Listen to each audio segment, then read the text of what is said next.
We are Onyx Imaging. We are the highest rated and most reviewed printer service center in Oklahoma.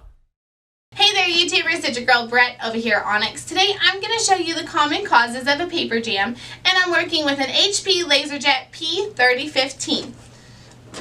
So this is just a couple of tips and tricks you can do to eliminate some paper jams.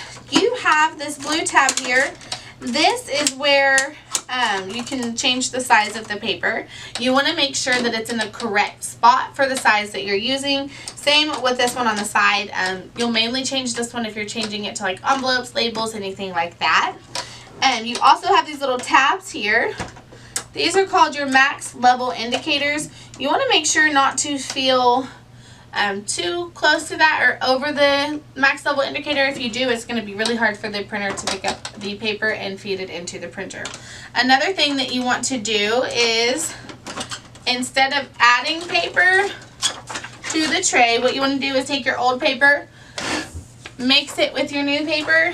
I do fan it out, especially with us living in Oklahoma. There's a lot of condensation and humidity in the air. So fan it out with it all combined. Then you want to level it out and stick it in the tray. Like I said, this can reduce some jams, but not always. If you're seeing lots of paper jams, it's probably time to put your printer in for service. If you need any supplies or quotes, give your girl Brett a call and have a great day. Thank you for watching.